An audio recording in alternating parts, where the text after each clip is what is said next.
नमस्कार, आप देख रहे हैं एएनबी न्यूज नेशनल। मैं हूं आपके साथ सोनिया। उत्तराखंड की खबरों का रुख करेंगे।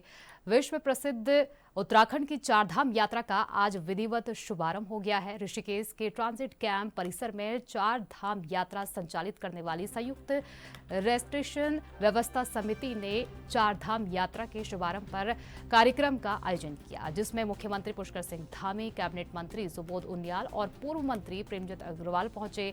मौके पर मुख्यमंत्री पुष्कर सिंह धामी ने चारधाम यात्रा पर जा रही 100 बसों को हरी झंडी दिखाकर रवाना किया है। चारधाम यात्रा प्रारंभ हो चुकी है और 3 धामों के कपाट खुल चुके हैं। यमुनोत्री धाम, गंगोत्री धाम और बाबा केदारनाथ। कल भगवान बद्री विशाल के कपाट खुल जाएंगे और सभी तैयारियां पूरी कर ली गई। सभी हमारे स्टेक होल्डर, सभी हितधारक, अनेक संस्थाएं जो लगातार वर्षों से चारधाम यात्रा में अपना योगदान देते आए, सभी योगदान देंगे। सबकी यात्रा अच्छी हो, एक अच्छा अनुभव जो हम उत्तराखंड का लेकर जाए। सबकी सुरक्षा हमारे लिए सर्वोच्च प्राथमिकता है, उसको ध्यान में रखना। सभी व्यवस्थाएं सुनिश्चित की गई, स्टेशन की व्यवस्था है, यातायात की व्यवस्था है, हमारा पुलिस विभाग है, अन्य विभाग, पर्यटन विभाग, जितने भी विभाग हमारा इस यात्रा में अपना योगदान देते हैं, सभी मिलजुल कर अच्छा काम कर रहे हैं। और अभी तक 20 अप्रैल से यात्रा प्रारंभ हुई। अभी तक यात्रा बहुत अच्छी चल रही और आगे भी बहुत अच्छी हमारे धामों की कृपा से अच्छी यात्रा चल रही। सबकी यात्रा सुखद, सफल और बिना किसी परेशानी के, ये हमारा प्रयास रहेगा और हम लगातार इसकी समीक्षा करते रहेंगे। मैं सभी का आह्वान करता हूँ, चारधाम यात्रा में आए, पूरी तरह से सभी व्यवस्था यहाँ पर अच्छी प्रकार से की गई। उत्तराखंड के समृद्ध रूप को बनाने का काम कर रही है सरकार, इस बार क्या है हमारी संस्कृति पूरे देश के अंदर, विश्व के अंदर जानी चाहिए। हमारी समृद्ध सांस्कृतिक विरासत वो आगे बढ़नी चाहिए। उसमें तमाम प्रकार के हमारे स्टॉल भी लगे हैं और हमारी बहनों के द्वारा जो उत्पाद बनाए जाते हैं वो भी बहुत अच्छे होते हैं। कई बार बहुराष्ट्रीय कंपनी से भी अच्छे उत्पाद हमारी बहनें यहाँ पर बनाती हैं, उनको भी प्रोत्साहन मिलना चाहिए। और हमारे प्रधानमंत्री जी ने पूरे देशवासियों से अपील की है कि यात्रा में जो टोटल उनका बजट होता है उसका 5% यहाँ के स्थानीय उत्पादों को खरीदने में अवश्य वो खर्च करें। तो प्रधानमंत्री जी की भी अपील है और हम सब भी निश्चित रूप से इस दिशा में प्रयास कर रहे हैं। तो सभी देशवासी जरूर इस दिशा में ध्यान दें कि यात्रा हमारी जो है, इस बार हम पॉलीथीन फ्री भी इस यात्रा को एक संकल्प लेकर आगे बढ़ा रहे हैं। उस यात्रा, उस संकल्प को हमारे आने वाले यात्री श्रद्धालु निश्चित रूप से अपना सहयोग करेंगे तो यात्रा देश विदेश के मैसेज क्या देंगे? तो देश विदेश के कितने यात्री नहीं, सभी यात्रियों को हम लोग ये कहना चाहते हैं कि आए और यहाँ पर सभी व्यवस्थाएं सुनिश्चित की गई, सभी व्यवस्थाएं अच्छी प्रकार से की गई, यात्रा सुरक्षित है और अच्छी यात्रा हो। देवभूमि में भूमि प्रबंधन तथा भू व्यवस्था एवं सुधार के लिए विधानसभा से पारित उत्तराखंड 1950 संशोधन विधेयक 2025 पर राज्यपाल की मुहर लगने के साथ ही प्रदेश में सशक्त भू कानून लागू हो गया है। इसी के साथ प्रदेशवासियों की जनभावनाओं के अनुरूप उत्तराखंड में कृषि और उद्यान भूमि की अनियंत्रित बिक्री पर पूरी तरह से रोक लग गई है।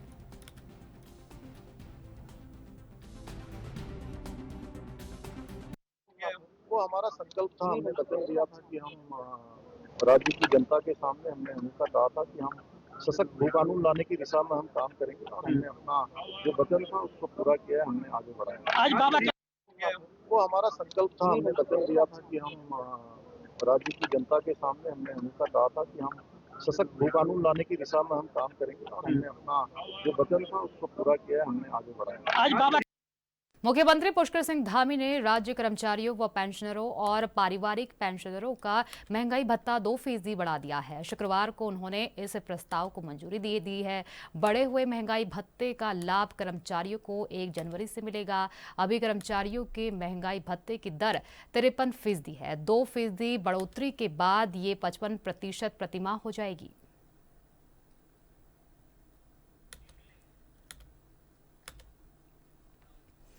मुख्यमंत्री पुष्कर सिंह धामी ने उच्च स्तरीय बैठक के दौरान अधिकारियों को सख्त निर्देश दिए कि राज्य में कानून व्यवस्था का उल्लंघन करने वालों पर कड़ी कार्रवाई की जाएगी। नैनीताल में नाबालिग पीड़िता के साथ हुई घटना पर अपराधियों पर कड़ी कार्रवाई के निर्देश मुख्यमंत्री ने दिए। उन्होंने जिला प्रशासन नैनीताल को निर्देश दिए कि पीड़िता की देखभाल एवं उनके परिवार को पूरी सुरक्षा मुहैया कराई जाए। मुख्यमंत्री ने कहा कि सरकार पीड़िता और उसके परिवार के साथ मजबूती के साथ खड़ी है।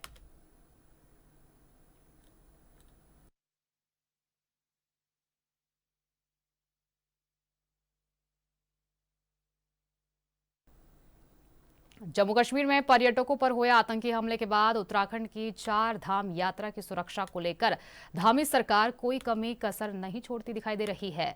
श्रद्धालुओं को सरकार सुरक्षा का संदेश और व्यवस्था देने में लगी हुई है। यही वजह है कि ऋषिकेश के यात्रा पंजीकरण कार्यालय और ट्रांजिट कैंप परिसर में पुलिस के अलावा एटीएस की एक टीम को भी तैनात किया गया है।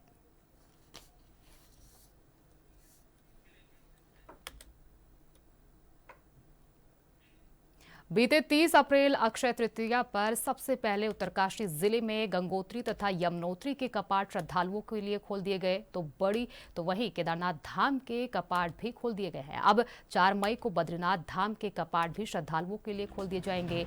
4 धाम यात्रा को लेकर शासन प्रशासन से लेकर राष्ट्रीय राजमार्ग विभाग भी सजग नजर आ रहा है। राष्ट्रीय राजमार्ग खंड लोक निर्माण विभाग श्रीनगर के अधिशासी अभियंता राजवीर सिंह चौहान ने बताया कि राष्ट्रीय राजमार्ग संख्या 7 ऋषिकेश से रुद्रप्रयाग पर जगह जगह आए हुए मलबों को हटा लिया गया है।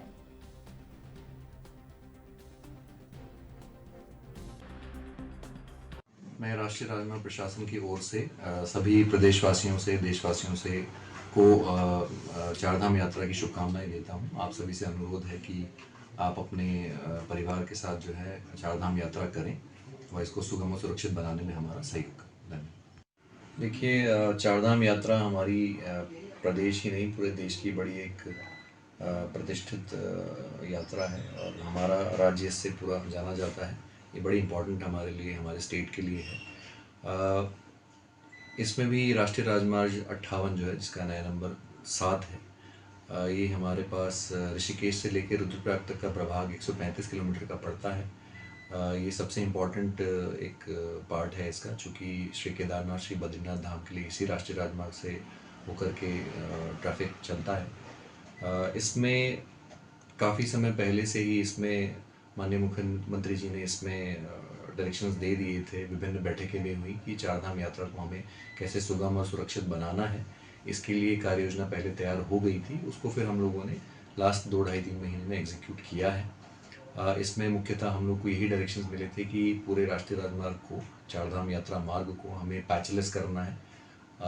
सारा इसमें मलबा सफाई करनी है, जहाँ जहाँ पे सड़क सुरक्षा के उपाय लिए जाने हैं वो पूर्ण करने हैं और रोड मार्किंग करनी है और जितना सुव्यवस्थित इसको बना सकते हैं वो हमें बनाना है। जहाँ पे हमारे डेंजर स्पॉट्स हैं वहाँ पे हमें सूचना संकेतक लगाने हैं, वो हमें लगा दिए हैं। तो मुझे कहते हुए बड़ी प्रसन्नता आज हो रही है कि हम लोगों ने यात्रा प्रारंभ होने से ठीक पहले हमने ये कार्य ऑलमोस्ट पूरा कर लिया है। जिसमें पैच मरम्मत की बात हम कहें तो लगभग 33.5 किलोमीटर का हमने इसमें टारगेट रखा था। ऋषिकेश से लेकर रुद्रप्रयाग तक हमारा पैच पूरा हो गया, पैच मरम्मत का कार्य पूर्ण हो चुका है, पॉट होल्स का कार्य पूर्ण हो चुका है और इसमें कई जगह पे हमने जहाँ क्रैक आ गए थे, पैच तो नहीं थे लेकिन सरफेस पे क्रैक आ गए थे, वहाँ पे हमने क्रैक सीलिंग का भी काम हमारा पूर्ण हो गया है, जिससे हमारी पेमेंट की जो लाइफ है वो एक्सटेंड हो पाएगी। मलबे के लिए हमने जहाँ जहाँ पे हमारा मलबा आ रखा था वो हम लोगों ने साफ़ करवा दिया है, मशीन्स के द्वारा वो लगातार साफ़ किया गया। जो हमारे बड़े क्रिटिकल ऐसे लोकेशंस थे जिनमें ट्रीटमेंट की डिटेल्ड ट्रीटमेंट की आवश्यकता थी, वो DPRs हमारी गवर्नमेंट ऑफ इंडिया जा चुकी हैं। बताते हुए बड़ी प्रसन्नता है कि 22 ऐसी लोकेशन थी, 22 में से 8 पे हम लोग को स्वीकृति मिल चुकी है। बाकी बची जो है उन पे भी हम लोग को जल्द स्वीकृति मिलने की संभावना है। खबर देहरादून से है, जहां भाजपा प्रवक्ता ने बड़ा बयान दिया है और कहा है कि मुख्यमंत्री के आदेश पर नैनीताल दुष्कर्म के आरोपी का घर जल्द बुलडोजर से ढहा दिया जाएगा। गौरतलब है कि एक धर्म विशेष के व्यक्ति पर लड़की के साथ रेप करने का मामला सामने आया था, जिस पर नैनीताल में काफी बवाल हुआ, तोड़फोड़ हुई, विरोध प्रदर्शन भी हुए, स्थानीय लोग सड़कों पर निकले और मार पिटाई तक की नौबत आ गई। हालांकि आरोपी को गिरफ्तार कर लिया गया है, लेकिन स्थानीय निवासियों का आक्रोश अभी भी कम नहीं हो रहा है।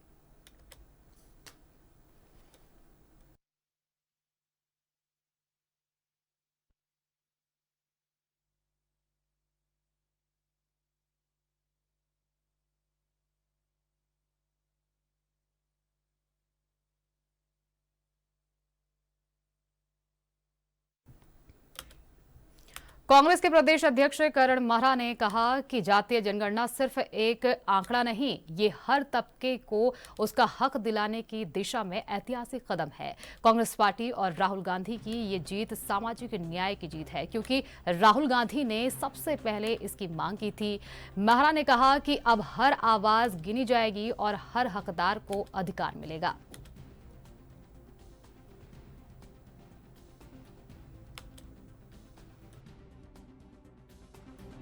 जाति जनगणना को केंद्र सरकार ने, भारतीय जनता पार्टी ने आखिर स्वीकारिता दे ही दी। ये राहुल गांधी जी की जीत है, ये उनकी न्याय की जीत है।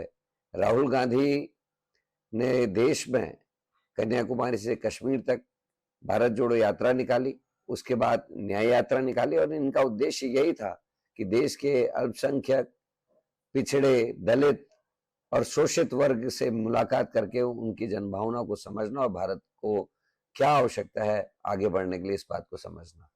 उन्होंने पाया कि जो लोग बहुसंख्यक हैं, जिनकी संख्या अधिक है, लेकिन वो वंचित हैं, न्याय से वंचित हैं, आर्थिक रूप से वंचित हैं, सामाजिक रूप से वंचित हैं। इसमें दलित हैं, पिछड़े हैं, अन्य कई जातियां हैं, इसमें हमारे आदिवासी हैं, शोषित वर्ग है। उनको आगे बढ़ाए बिना विकसित राष्ट्र की, विकसित भारत की कल्पना करना भी उचित नहीं होगा। वो बार बार मांग उठा रहे थे।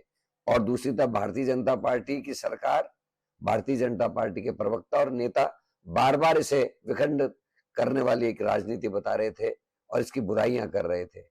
और आज जैसे ही भारतीय जनता पार्टी की सरकार को इसको स्वीकार करना पड़ा है, अब उन्हीं नेताओं के स्वर बदले हुए दिखाई दे रहे हैं। वो अब उसकी तारीफ करने लगे हैं, वो सबका न्याय, सबका विकास जैसी बातें कहने लगे हैं इसको जोड़ते हुए। ये राहुल गांधी की एक बड़ी जीत है। राहुल गांधी ने इसको राजनीति के लिए इस विषय को नहीं उठाया था। उन्होंने सामाजिक सौहार्द को बढ़ाने के लिए, सामाजिक एकता को बढ़ाने के लिए, क्षमता को बढ़ाने के लिए, एक रूपता को बढ़ाने के लिए, देश की एकता और अखंडता, अक्षुण्णता को बनाने के लिए इस बात को उठाया था। और आज ये एक बहुत बड़ी जीत के रूप में मैं राहुल जी की इसको देखता हूं। वो नेता प्रतिपक्ष ही नहीं है, वो राष्ट्र के एक ऐसे एकमात्र नेता है जिनको राष्ट्र की चिंता है और जो राष्ट्र की को समझने के लिए स्वयं पैदल भ्रमण करते हैं, लोगों से मिलते हैं, शोषित वर्ग के लोगों से मिलते हैं, मोची से मिलते हैं, वो बढ़ई से मिलते हैं, वो टेलर से मिलते हैं, वो मैकेनिक से मिलते हैं, वो काश्तकार से मिलते हैं, खेतों में जाके किसान से मिलकर बात करते हैं, वो आदिवासियों से मिलते हैं और पूरे भारत को समझते हुए वो भारत की तरक्की के लिए, भारत के विकास के लिए मांग करते हैं। और आज एक बड़ी जीत के रूप में मैं राहुल गांधी जी की जीत के रूप में इस कदम को देखता हूं। आखिरकार भारतीय जनता पार्टी और सरकार को झुकना पड़ा और न्याय की इस लड़ाई में उनको खुद भी सम्मिलित होना पड़ा। मैं राहुल गांधी जी को सैल्यूट करता हूं और बधाई देता हूं कि आपकी ये एक महत्वपूर्ण जीत और एक महत्वपूर्ण कदम है जो आगे की नींव के रूप में जाना जाएगा। वक्त हो गया एक छोटे से ब्रेक का। ब्रेक के बाद फौरन लौटेंगे, बने रहिए हमारे साथ।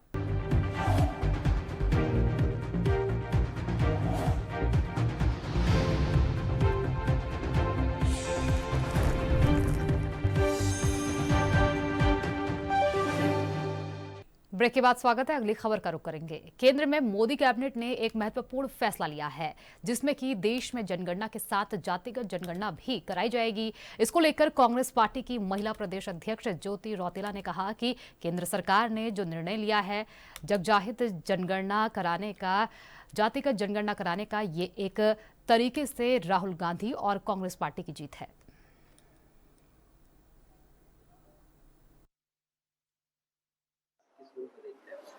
देखिए, ये जरूर, क्योंकि हमारे नेता राहुल गांधी जी लगातार जातीय जनगणना की मांग कर रहे थे और जिस तरीके से केंद्र सरकार ने अब फाइनली इस मांग को माना, और तो इसको हम लोग कांग्रेस पार्टी और राहुल गांधी जी का जो संकल्प था उसकी जीत मान रहे हैं। और मैं चाहती हूँ कि जो केंद्र सरकार ने जातीय जनगणना को स्वीकार करने का काम किया कि उसको करेंगे, उसका जो टाइमलाइन है कम से कम वो डिसाइड हो। ये ना हो कि जैसे उन्होंने महिला आरक्षण बिल पास करा लेकिन अभी तक उसका कोई अता पता नहीं, 10 साल लगते हैं, 15 साल लगते हैं। उसी तरीके जातीय जनगणना केवल एक चुनावी जुमला ना हो, उसको सरकार एक तय समय में करे।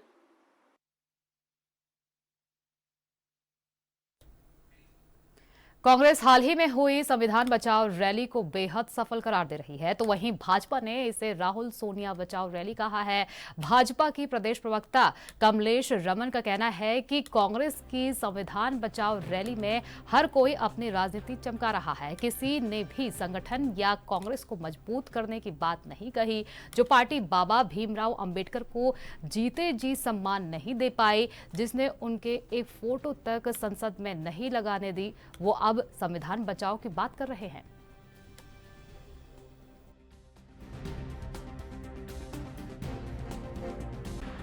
वो की तरफ जाता है, हर बात को नजरअंदाज किया जाता है, इसको देखते हैं। देखिए, पहली बात तो जो संविधान बचाओ रैली कल कांग्रेस की हुई है, तो वो संविधान बचाओ रैली नहीं थी, बल्कि वो राहुल सोनिया बचाओ रैली थी। उन्होंने केवल कांग्रेस को बचाने वाली वो रैली की थी और अपने अस्तित्व को बचाने के लिए हर नेता अपने अपने नारे अलग से लगवा रहा था। किसी ने भी संगठन के नारे तो नहीं लगाए, किसी ने संविधान के नारे नहीं लगाए। तमाम जितने भी कांग्रेस के दिग्गज नेता अपने 10-10, 20-20 के झुंड में जब वहां पर पहुंचे तो सब अपने अपने नारे लगवा रहे थे, संगठन की बात कोई कर नहीं रहा था। तो मुझे लगता है कि संविधान आज मजबूत हाथों में है। कांग्रेस केवल और केवल लोगों को बरगलाने की बात कर रही है। अगर संविधान की बात मैं करूं कांग्रेस की, तो सबसे बड़ा संविधान का उल्लंघन तो कांग्रेस ने किया। बाबा भीमराव अंबेडकर जी का चित्र संसद में कांग्रेस ने नहीं लगने दिया। उनको संसद में वो ना पहुंचे बाबा भीमराव अंबेडकर, इसलिए उन्होंने अपना निर्दलीय प्रत्याशी उठाने का काम करा। और जब बाबा भीमराव अंबेडकर जी की मृत्यु हो गई, 2 गज जमीन भी कांग्रेस ने उनको देना मुनासिब नहीं समझा। तो मुझे लगता है कि सबसे बड़ा अगर संविधान का उल्लंघन किया तो वो कांग्रेस ने किया है। कभी दलितों को पढ़ने नहीं दिया, कभी माइनॉरिटी को शिक्षित नहीं होने दिया, और आज बात कर रहे हैं संविधान बचाने की। नेशनल हेराल्ड का जो इतना बड़ा भ्रष्टाचार है, उससे ध्यान भटकाने के लिए संविधान बचाओ रैली आज कांग्रेस निकाल रही है। तो इनका सीधा सीधा मकसद था, पूरे देश के अंदर राहुल सोनिया बचाओ रैली थी, संविधान बचाओ रैली नहीं थी। जिला कार्यालय सभागार में जिलाधिकारी डॉक्टर आशीष चौहान की अध्यक्षता में जिला योजना की वित्तीय वर्ष 2025-26 की पहली बैठक आयोजित हुई। बैठक में विभिन्न विभागों द्वारा वित्तीय वर्ष के लिए प्रस्तुत किए गए प्रस्तावों पर चर्चा की गई। जिलाधिकारी ने सभी अधिकारियों को स्पष्ट निर्देश दिए कि योजनाएं ऐसी हो जो सीधे तौर पर जनता को लाभ पहुंचाए और उनकी वर्तमान आवश्यकताओं को ध्यान में रखकर बनाई जाए।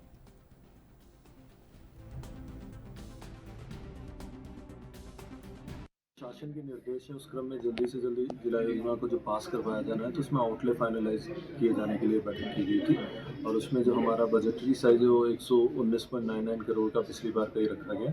अभी विभिन्न विभागों से प्रस्ताव मांगे गए और कुछ विभागों की डिमांड्स में जो चेंजेस होने वो सारी चीज़ें एक बार इनकॉर्पोरेट की जा रही है। और मुझे उम्मीद है कि जल्दी हम आउटले ऑनरेबल सीएम सर जो कि हमारे प्रभारी मंत्री भी हैं, उनके माध्यम से पास करवाएंगे।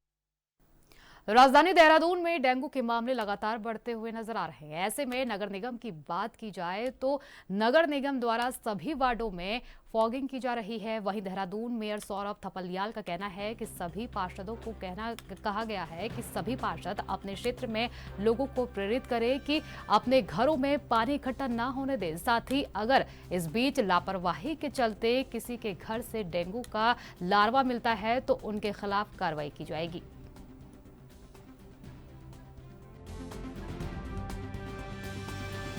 कुछ सख्ती आप बरत रहे हैं कि जहाँ पे कूलरों में इनमें पानी मिलेगा चालान करें? बिल्कुल, निश्चित तौर पे हमने अपने पूरे सारे पार्षदों के साथ मिलकर और उनसे भी निवेदन किया है, क्योंकि वो अपने अपने क्षेत्र में लगातार सक्रिय रहते हैं पार्षदगण। तो आप सब लोगों को जा के आप एक तो उनको इस बात के लिए प्रेरित कीजिए कि अपने यहाँ पानी वगैरह इकट्ठा ना होने दें, और जहाँ पर भी पानी इकट्ठा हुआ सबसे पहले खतरा उन्हीं लोगों को है। तो एक तो ये ना होने दें, और साथ ही हमने कड़ी कार्रवाई की भी इसमें बात की है कि जहाँ पे भी हमको लापरवाही मिलेगी किसी कई के द्वारा कि वो लार्वा को पैदा होने के लिए जिम्मेदार है, उत्पन्न करने की स्थिति में आ रहे हैं उनकी लापरवाही की वजह से, तो उन पर कड़ी कार्रवाई करने का काम निगम करेगा। अगली बात उत्तराखंड में चारधाम यात्रा की शुरुआत हो गई है। सुरक्षा व्यवस्था से लेकर तमाम अन्य व्यवस्थाओं को पीआरडी के जवान दुरुस्त करते हुए नजर आएंगे। युवा कल्याण एवं प्रांतीय रक्षक दल विभाग ने पीआरडी जवानों को अब विभिन्न क्षेत्रों में भेजना शुरू कर दिया है। युवा कल्याण एवं प्रांतीय रक्षक दल विभाग के डीओ प्रमोद पांडे ने बताया कि पुलिस की ओर से 270 जवानों की मांग की गई थी। इसके अलावा कई अन्य विभागों से भी पीआरडी के जवानों को चारधाम यात्रा मार्ग में लाए जाने की सिफारिश की गई थी। उन्होंने बताया कि अब धीरे धीरे पीआरडी जवानों को उनके ड्यूटी स्थल और अन्य विभागों में भेजने की प्रक्रिया शुरू कर दी जाएगी।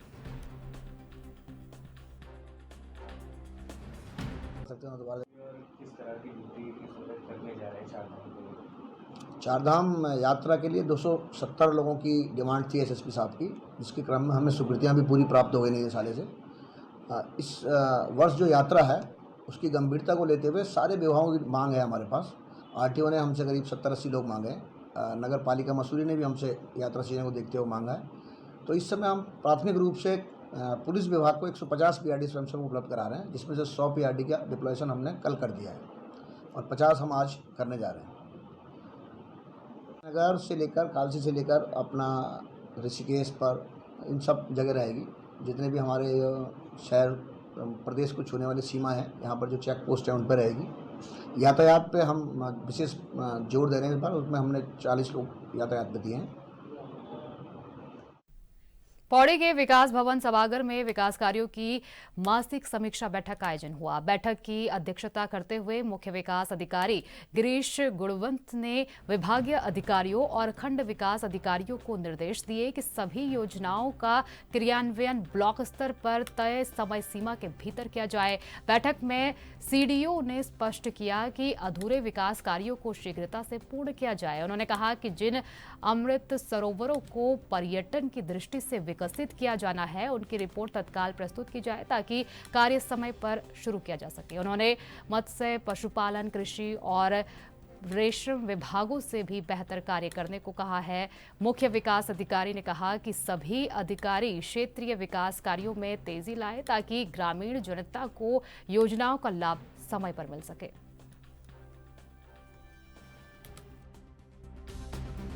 समीक्षा बैठक जो मासिक रूप से होती है और इसमें हम पूरे हमारी जो रूरल डेवलपमेंट से रिलेटेड जो भी योजनाएं होती हैं उसकी समीक्षा हम लोग करते हैं, जो विकासखंड स्तर पर चलती है। इसके अलावा इसमें अन्य विभाग के अधिकारियों को भी हम इसमें बुलाते हैं, जैसे उद्यान है, कृषि है, बाल विकास है या हमारे जड़ी बूटी है, कैप है।